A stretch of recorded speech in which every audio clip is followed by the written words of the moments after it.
Hi, this is Mato. Welcome to my online chess lecture. In this video I will show you a game between Sergei Karyakin and Vishy Anand. This game was played in Norway in 2018. Sergei Karyakin had white pieces and he started with d4. Vishy Anand played knight to f6, c4, e6, knight to f3, d5, queen's gambit declined, knight to c3, bishop to e7, bishop to f4, and Anand castled king's side. e3, c5, d takes on c5, bishop takes on c5, queen to c2, knight to c6, a3 controlling b4 square, queen to a5, white to move. Can white fork the queen and the bishop? Karyakin castled queen's side, of course. b4 is losing, to bishop takes on b4. Karyakin castled queen's side. Knight to e4. Knight to b5, threatening knight to c7. a6, attacking the knight. Knight to c7, attacking the rook. Black to move. What is the best move for black in this position? Anand played the best move. e5. Rook takes on d5 was played. If knight takes on e5, then queen takes on c7 is possible. Believe it or not. One line goes like this. Rook takes on d5, bishop to d6, queen takes on e4, f5 attacking the queen, queen moves to f3, bishop takes on e5, rook takes on e5, knight takes on e5, queen to d5 check, queen to f7, queen takes on e5, bishop to e6. Black is better. Back to our game. In this position, Karyakin played rook takes on d5. Pawn takes bishop. Queen takes on e4. Queen takes on c7. Rook takes on c5. And white is a pawn up. F takes on e3. Bishop to d3, threatening a checkmate. g6. F takes on e3, bishop to e6, queen to h4, intending queen to h6, and knight to g5, threatening checkmate on h7. Rook from a to e8, bishop to e4. Knight to g5 doesn't work because of f6, and if knight takes on e6, rook takes on e6, and black is okay. So we have bishop to e4, queen to b6, attacking the rook. How to defend the rook? What would you do? This is now becoming very interesting. Karyakin played queen to h6, allowing queen takes rook. Anand played f5.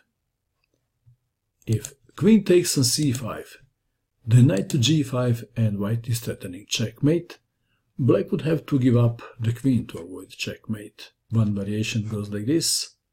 Queen takes on e3 check, king to b1, queen takes on g5, queen takes on g5. White is better. Back to our game. f5 was played. Knight to g5, black to move. Rook to f7, very clever move. Bishop to d5. If knight takes on f7, queen takes on c5. So we have bishop to d5, bishop takes on d5. If queen takes rook, then knight takes on e6, and after rook takes on e6, bishop takes on e6, and white is much better. So we have bishop takes on d5, rook takes on d5, queen takes on e3 check, king to b1, rook from f to e7, rook from h to d1, queen to e2, attacking the pawn on c4. White to move. h4 was played. Rook to d6 would be the best move. And after queen takes on c4, rook takes on g6, h takes on g6, queen takes on g6. This would end in a draw by repetition, since rook to g7 doesn't work, does it? Then queen takes rook checkmate. Maybe Karyakin was not happy with the draw. He wanted to win and played h4, but he missed one very strong move by Anand. Anand played knight to e5, So what is so special about this move? Well, let's play a random move. h5. Then knight to g4 is winning the queen. So we have knight to f3, queen to e4 check, king to a2. What happens if king goes to a1? Is that better? One line goes like this. Knight to g4 attacking the queen, queen to c1, knight to e3. Black is much better. In the game we have king to a2, queen takes pawn on c4 check. All the two kings on the board, white king is less safe. King to a1, knight to g4, attacking the queen, queen to c1. Karjakin didn't want to play queen to d2. Maybe he didn't like rook to e2, attacking the queen. So we have queen to c1, offering to exchange queens with a pawn down. Queen takes queen, rook takes queen. King to g7, white to move. Sometimes things don't work well in a game.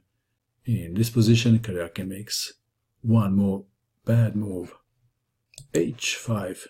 He was hoping for pawn takes pawn and then rook takes on f5.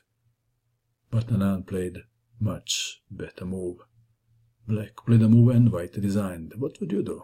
Anand played knight to f6, attacking the rook and the pawn on h5. Karjakin resigned. If rook moves somewhere, knight takes on h5.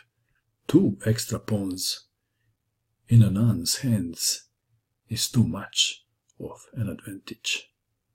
That is why Karjakin resigned in this position. What do you think of this game? And that is all. I hope that you enjoyed watching this video. I wish you good luck with your chess, and bye for now.